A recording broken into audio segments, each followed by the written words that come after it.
तो जीन पियाजे के अनुसार 7 से 11 वर्ष में होता है मूल संप्रत्यात्मक काल्य, जो कि बाल्यावस्था के अंतर्गत आता है। विकास एका प्रक्रिया भवति गर्भधानात् मृत्यु पर्यंतम चलायमानम प्रक्रिया। गर्भधारण से मृत्यु तक चलने वाली प्रक्रिया कहलाती है विकास। संवेगात्मक दशायां शिशोः व्यवहारः भवति अशिष्ट स्पष्ट निष्कपटम च। ऑप्शन 1 हो जाएगा प्रश्न संख्या 11 में उत्तर। बुद्धि एका शक्ति क्षमता वा नास्ति या सर्वासु परिस्थितिषु समान रूपेण कार्यं करोति अपितु अनेकानां विभिन्न योग्यतानां योग रूपा अस्ति। तो ये जो कथन कहा गया था थॉर्नडाइक महोदय के द्वारा किया गया था। प्रश्न संख्या 112 में उत्तर हो जाएगा 3। थॉर्नडाइक महोदय की ये परिभाषा है बुद्धि से संबंधित। प्रश्न संख्या 113, बुद्धि लब्धि माध्यमेन व्यक्तोः कस्य स्तरस्य ज्ञानम प्राप्यते। तो बुद्धि लब्धि के माध्यम से हम जो बौद्धिक स्तर है उसका ज्ञान प्राप्त होता है।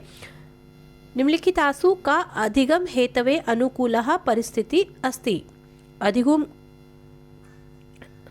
के लिए कौन सी अनुकूल परिस्थिति होती है? प्रश्न संख्या 114 में जो उत्तर हो जाएगा ऑप्शन 4 हो जाएगा।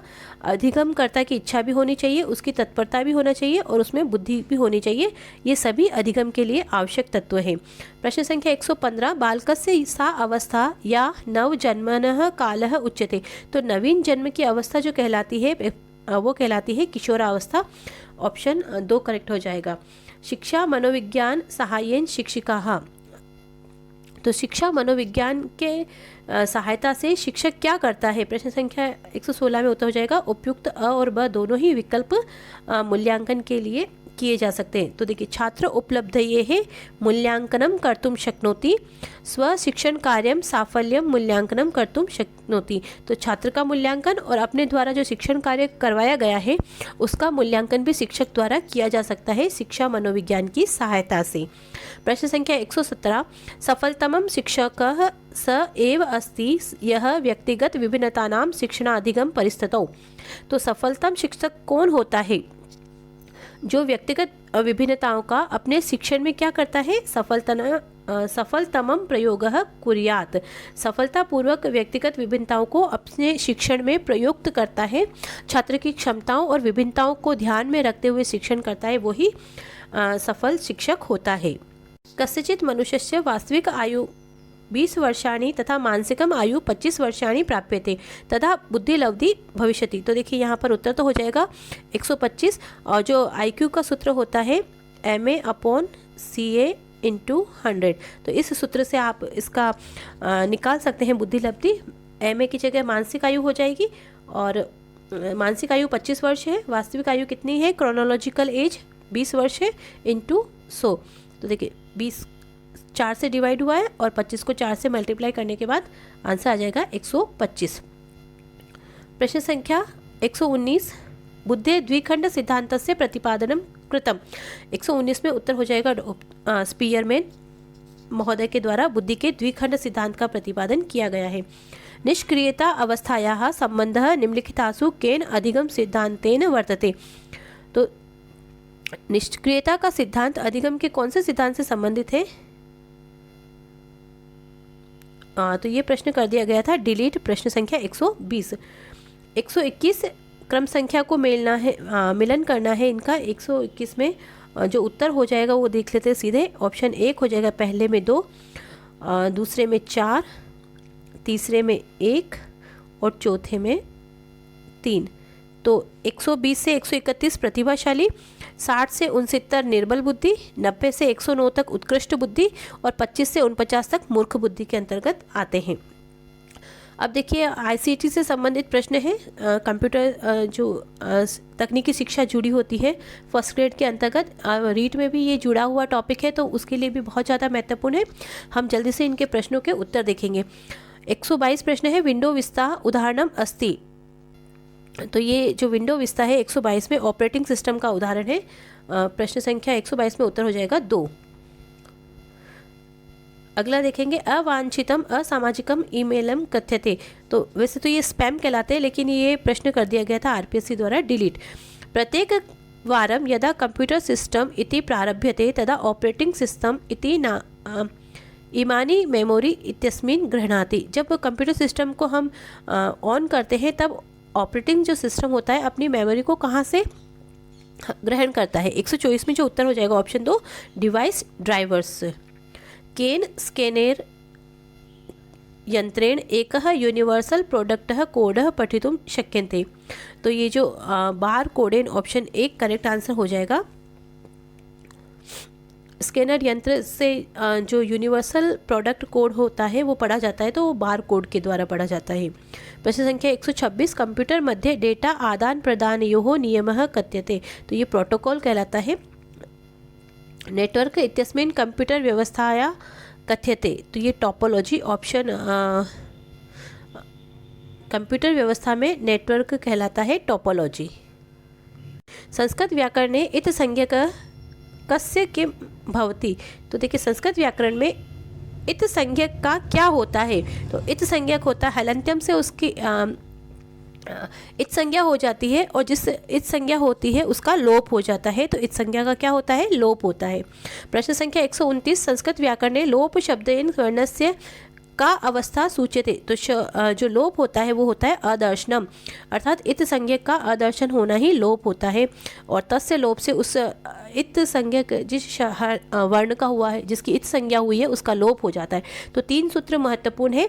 हलंत्यम जिससे इत संज्ञा का विधायक सूत्र है, जिसकी इत संज्ञा होती है उसका अदर्शन हो जाता है, वो लोप संज्ञा सूचक जो शब्द जो सूत्र है वो है तस्य लोप, जिसकी इत संज्ञा होती है उसका लोप हो जाता है।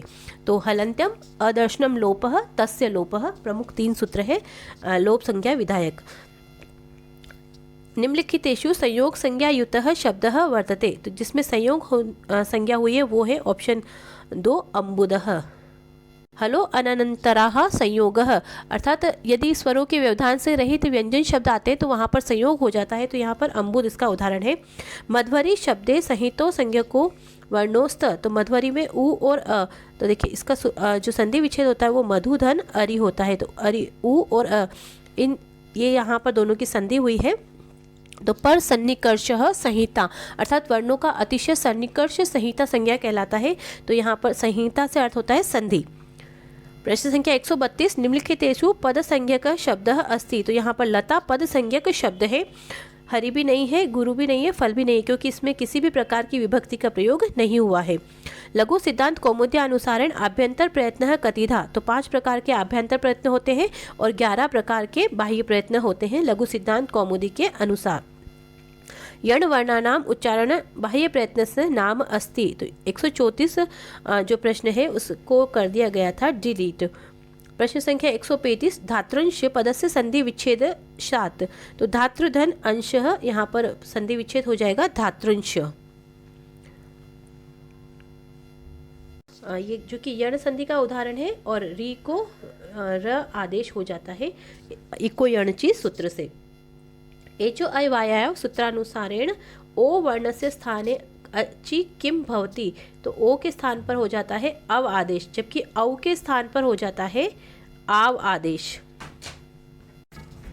ऑप्शन 2 करेक्ट हो जाएगा। निम्नलिखितेषु प्रग्रह संज्ञक शब्द अस्ति। तो प्रग्रह संज्ञक शब्द जो होगा वो ऑप्शन 3 हो जाएगा विष्णु। तो देखिए ईदु दे द्विवचनम प्रग्रह्यम। तो इस सूत्र से जो द्विवचन में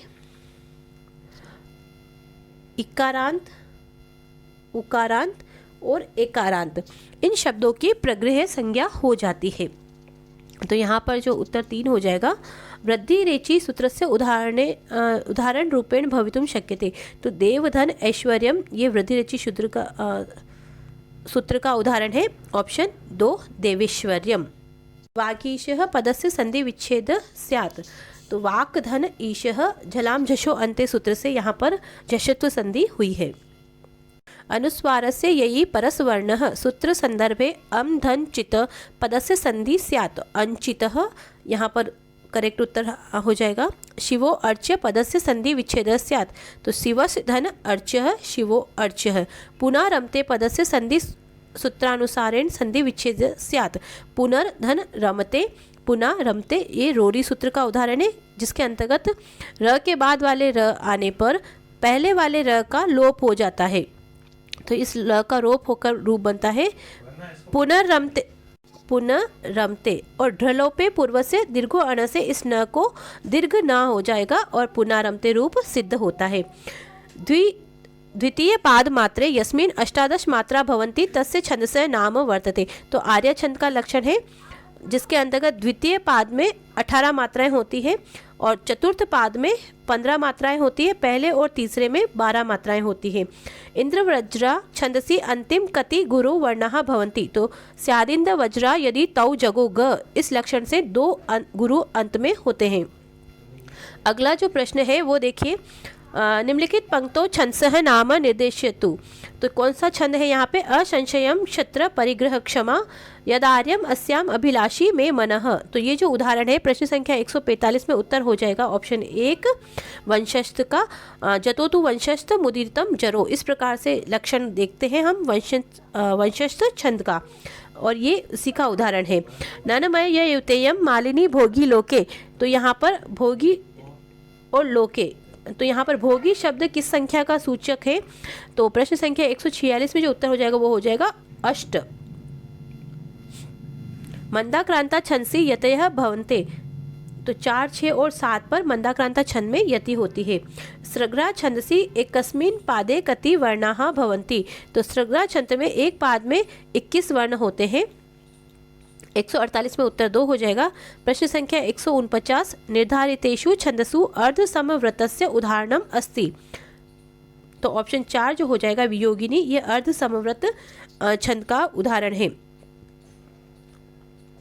तो जिसके पहले और 3 पाद समान होते हैं और दूसरे और चौथे पाद जिसमें समान वर्ण होते हैं वो समव्रत अर्ध समव्रत छंद कहलाता है। तो वियोगिनी इसका उदाहरण है। शिखरणी छंदसी प्रतिपादम कतिषु वर्णेषु यति भवति। तो शिखरणी का जो लक्षण है रसे रुद्रेश छिन्ना यमन सबलागह शिखरणी। तो जहाँ पर रस अर्थात 6 पर और रुद्र 11 पर यति होती है वहाँ पर शिखरणी छंद होता है। तो इस प्रकार से हमने फर्स्ट ग्रेड में 2015 के अंतर्गत जो प्रश्न पूछे गए थे उनका हल कर लिया है। आशा करती हूँ कि आपको वीडियो पसंद आएगा। वीडियो को पूरा देखने के लिए बहुत बहुत धन्यवाद। आप तो प्लीज़ इसे लाइक कर दीजिए, शेयर कर दीजिए और मेरे चैनल को सब्सक्राइब कर दीजिए, जिससे संबंधित आने वाले वीडियो आपको समय समय पर उपलब्ध होते रहे। जय भारत, जय हिंद, धन्यवाद।